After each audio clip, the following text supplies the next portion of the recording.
Welcome back. In this lesson, you're going to learn how to add an interesting feature to your tkinter interface, and that is a simple message box which you can use to output information to your user.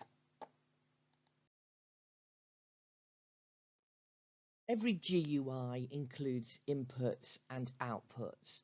Some of the input features you've looked at so far include buttons, text boxes, and later on we'll learn how to add menus. And we mainly output by displaying labels in the window.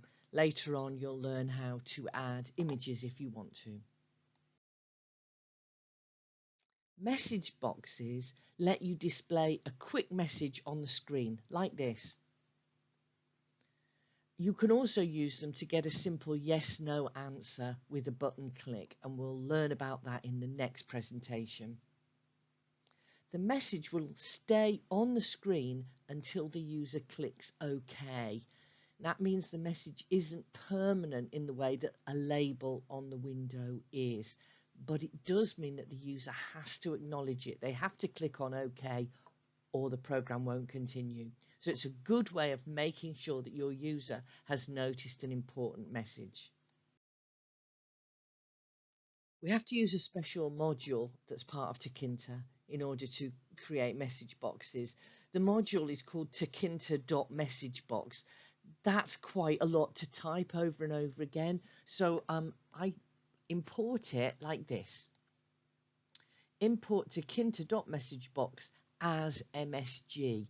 I could have chosen anything, but MSG reminds me I'm talking about messages. And now I can use MSG as a command throughout my program, and it will just create a message box. So here's an example.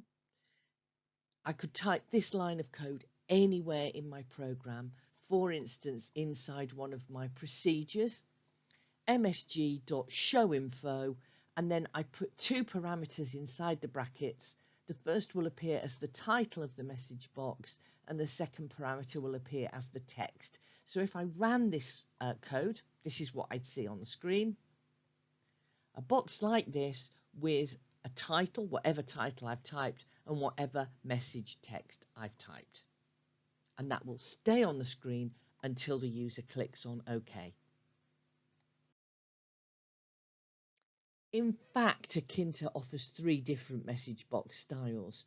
The one I just showed you is called show info, but you could also type show warning or show error, and you can see the three boxes that would appear. They're almost identical, it's just the little pictures different, and that might help you.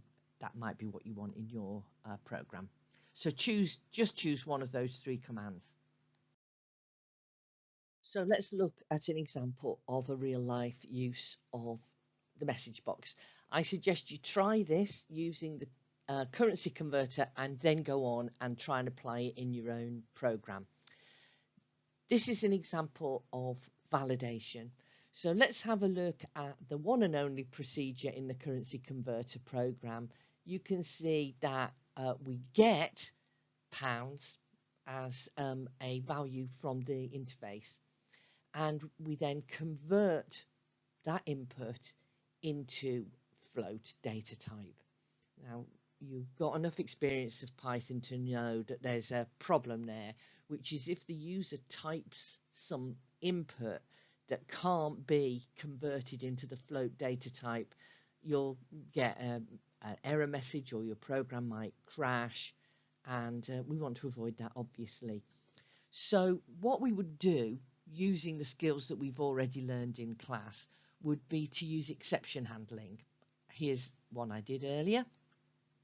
So we try to convert the pounds into the float data type, except if we can't, we just set it pounds as 0, and to be helpful, we show an error message on the screen, invalid currency value or something like that. I've used the print command there. Now, what would happen if we did that in our current project? Well, the answer is the error message would appear in the Python shell, which isn't all that useful because we're not working in the shell, we're working in the window. We could use a label in the window to show the error message. I think that's not ideal for two reasons. One is, unless we're careful, that error message would just sit there in the window. We'd have to write some extra code to get rid of it. And secondly, it's just quite a lot of work to create an extra label, format it, position it in the grid, create a variable, a control variable, link it. I haven't even said it all, and that's a lot of work. Instead, we just want a message to quickly appear on the screen. We can just use the message box. So this is what the code would look like when we've done that. All I've done is change that one line, the print line. Instead of print in the shell, it says MSG. Remember, that's my abbreviation for message box. So MSG dot show error. And error will be the title, and invalid currency value will be the message. And that's it. Can you see how much easier that is? It's more or less like a print command, and I do recommend you use it for all quick messages you want to output to the user. So let's have a look what happens when we run that program. So here's our currency converter. And supposing I typed an X or something in that box, or a letter, or anything that can't be converted to a float data type, and I click the convert button, a message box would appear just telling me that it's an invalid value. And that message will stay there until I click OK, and then it will disappear. Job done. So I suggest you try that. Add validation to your currency input box using exception handling, which is very familiar code, and outputting the error message using message box. If you want an extension task on this, or to add to your own program, you can make a help button. It could say help, or it could have a question mark on it or something like that. Create a help procedure which is linked to the help button, and add a message box command in the help procedure, and the box should display some kind of helpful message, and that makes your program look like more thought has gone into it, and you're giving much needed help to your user. And it's good practice at using message boxes. I strongly recommend, in conclusion, that you use message boxes for all quick output tasks when you're using a GUI. In the next presentation, I'll talk about using message boxes to get simple yes/no inputs from the user. Bye for now.